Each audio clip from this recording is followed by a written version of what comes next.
That was Max Roach leading his group in at this time. It was the year 1958 in the month of September in New York.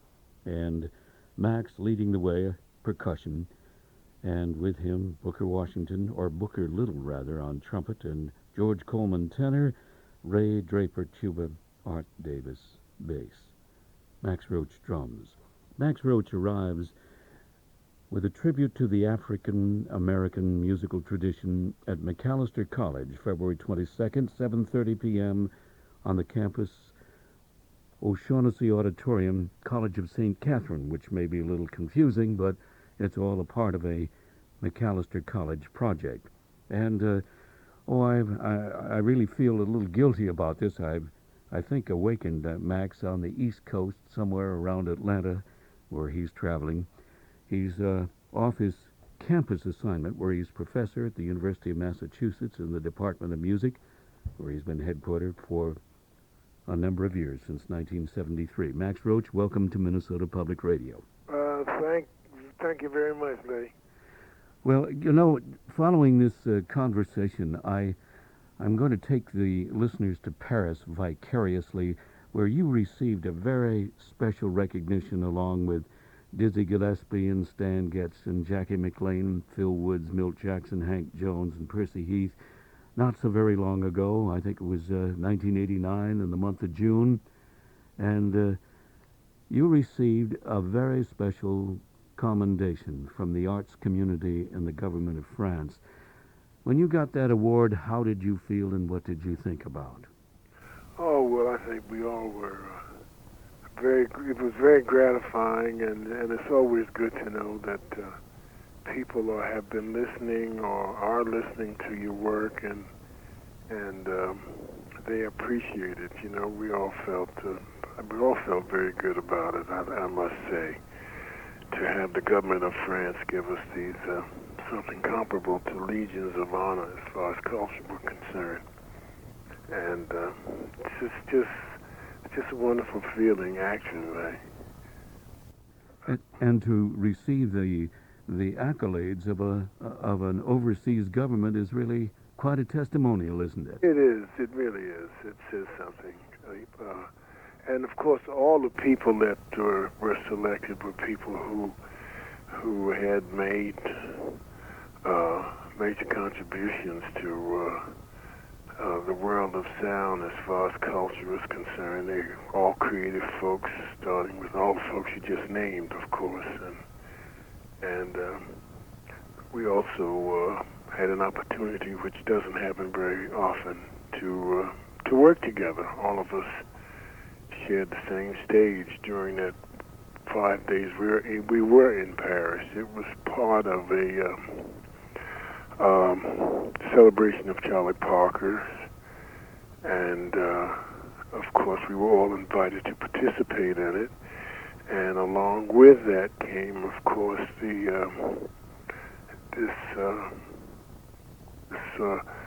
honor that was bestowed upon all of us by the French government. Max Roach, on another subject, you've been a teacher for, over a couple of decades. Probably always a teacher at heart, I'm sure, as well as a participating musician. You started out perhaps in a very formal way, or maybe you didn't. But in terms of teaching, how did you approach the formal classroom? Well, firstly, my I guess what you would call non-formal education came by way of my being in an area like New York City during a time when there was a lot of activity. There were street academies like Minton's. Yeah, right. My classrooms were like the Minton's and the Uptown House and the speakeasies and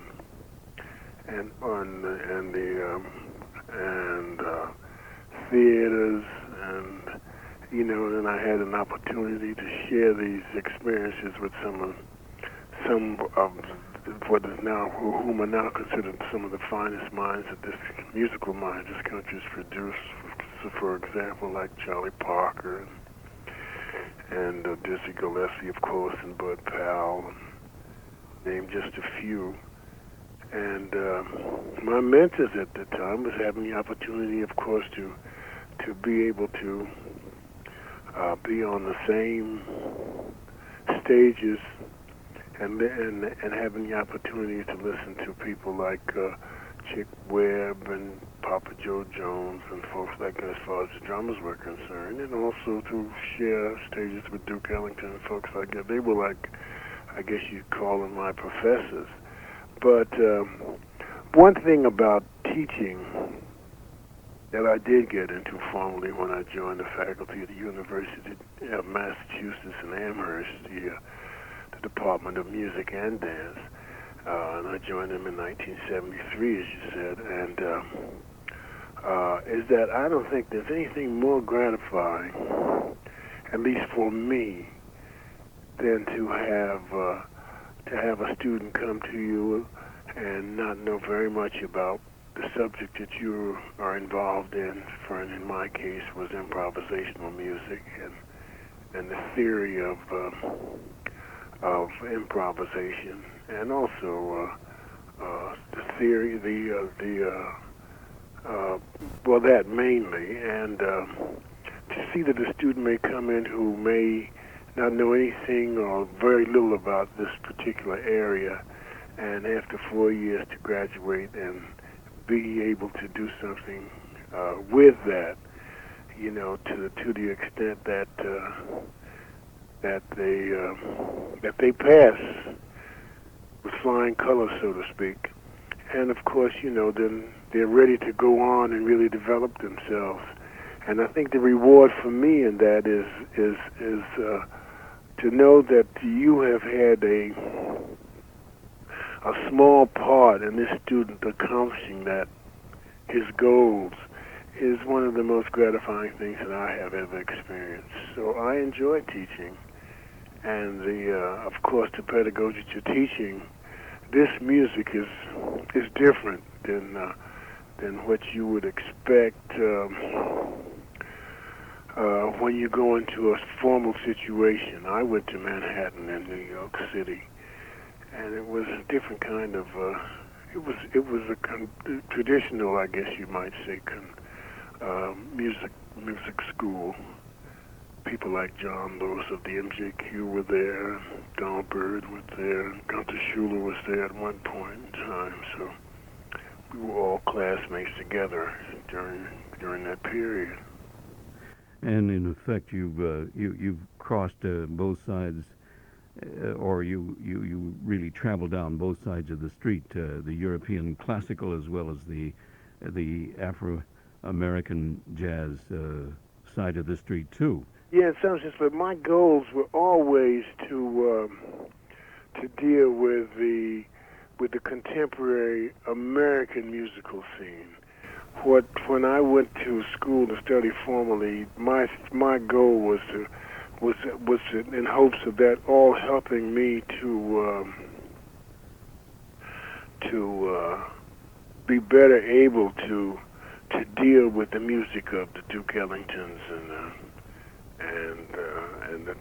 the percussion techniques of folks like Papa Joe Jones and Sidney Catlin and Chick Webb and folks like that. You know, that was my goal. It wasn't to participate in a formal to participate, say, in classical orchestras or become a classical virtuoso. That was not my goal in the first place. I'll tell you, you know, when I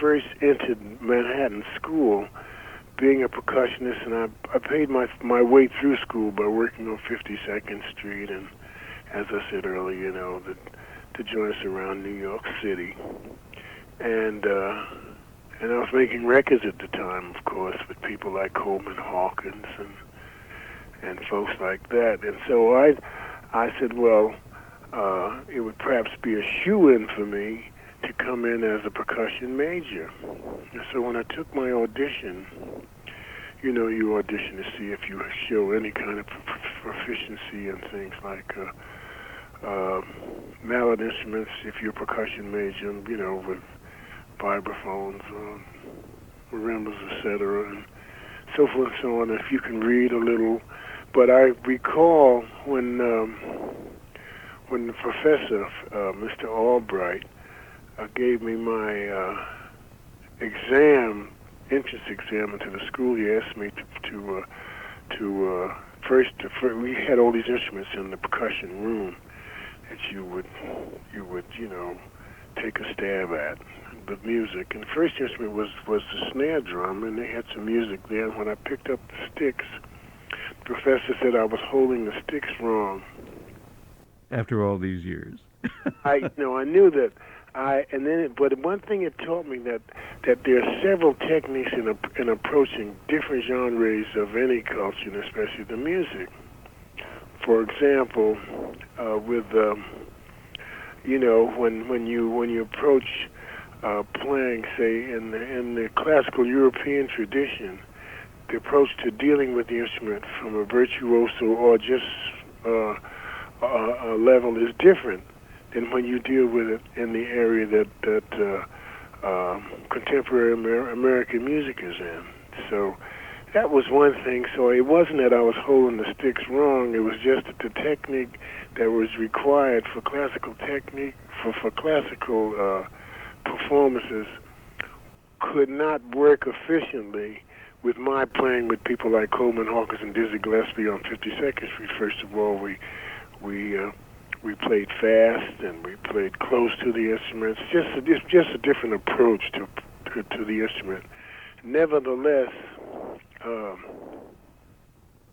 knowing how to deal with the instruments, both your classical background and the background that I would learn, say, from Sidney Catlett or Chick Webb or Joe Jones and people like that, it's very similar, but it's still different. It's easier to demonstrate than perhaps to explain. But and it goes vice versa. It's difficult to say. It would be difficult for Louis Armstrong to sit in a symphony orchestra, and he would stick out like a sore thumb, and vice versa. If you had a classical virtuoso trumpet player to come down and play with us, say, and 52nd Street at the time, it would be the same thing. I don't think it's not one being better or more difficult than the other. But there is a difference, and that was one of the things I learned from that. But in any case, when Dr. Albright said to me, "Well, you have to approach this. This is not the way to really deal with these instruments technically," I knew that if I dealt with it seriously using that technique, I would lose my jobs on 52nd Street and places like that. I wouldn't be able to pay my way through school, and that caused me to switch my major to composition and theory. A marvelous story, Max, and an experience. Well, some more of my friends had the same experience. Kenny Durham, a very wonderful player who had come from Texas, was getting his degree, decided to go back to school, and he went to NYU. And his music was major, so he decided the same thing, which is strange. This was years later. He called me up about this, and the trumpet teacher flunked him on trumpet after he had been making all these wonderful records and writing all this very, very fine music. And it was just amazing. So I explained to him my experience with it, and not to feel as though that he couldn't play the trumpet, because that's what it was. And I explained to him how I felt about it, and I hope he was talking about getting the NAACP and everybody and suing the music department at NYU. And I said, well, it has nothing to do with it. It's just that we're learning about each other, and when you deal with the musics in America especially, there are techniques that are different. If there's a certain technique in dealing with country, there's country singers and blues singers and gospel singers. You can tell immediately whether they are really authentic or not by the technique and the way they sound. And so, it's the same thing with everything else. You know, so we have a myriad of different styles and tech and ways we deal with the music in this country, at least. You know, it's not set and say this is it or that's it or this. You know, so. Well, those observations are a pleasure to share with our listeners, Max. And I'd like to transport our audience to one of your performances back to June 15th, 1989, at the Grand Hall in La Villette in Paris, where you performed the Drummer's Suite. And if you would just give us a short program note on the three movements, the Third Eye, Billy the Kid, and the drum also waltzes, and we would certainly be better listeners. Well, try. Well, the Third Eye is a piece that's in 5/4 that is. And in my imagination, I dealt with that inner eye, meaning that without looking at the set itself, to deal with the instrument. So I play off the drum set mainly with my senses now. I'm playing on the sides and I'm striking and just playing, but phrasing it. Sometimes, you know, different parts of the instrument that I ordinarily wouldn't play if I were just looking and say, okay, I'm going to play on the top, on the skins and heads and the things that exist, but really dealing with the entire instrument on the sides and off the drum and this and that and the other and creating patterns. Billy the Kid, I think that was the second piece you said? Yes. Billy the Kid is a piece that's in, let's see, it's in 9/4, I believe. Yeah, it's in 9/4, and it's a fun piece because I treat that as there's a theme to it that I keep returning to, you know, that sets up. It's like a call and response, or rondo, if you will, the way we approach that. And the third theme is the drum also waltzes. The drum also waltzes is also on the rondo. It has a rondo attitude. It has also a theme, a very simple theme. And it's like a call and response area too, but that's in 3/4 time, of course. So we go from the Third Eye at 5/4 to Billy the Kid in 9/4, and the drum also waltzes 3/4. Well, it's a pleasure to have you annotating your own work, Max Roach, and a privilege, too. And we want to thank you for speaking to us from Atlanta, Georgia. And we look forward to February 22nd at 7:30 p.m., College of St. Catherine, O'Shaughnessy Auditorium, when you help to celebrate the Black History Month in this part of the world. Well, thanks for calling me, Leigh, and I'm looking forward to coming out there and spending some time out in that area as well. Spend some time. It's been a while since I've been out there, so I can't wait because I've always liked that area of the world. Anyway, you know, it's clean and it's a big difference in what New York City is like. Well, we certainly hope the weather will not freeze the marrow in the bones. Okay. Max Roach, thanks again, and we'll see you next weekend here in Minnesota. Well, it's been my pleasure. And a pleasure for us. Thank you.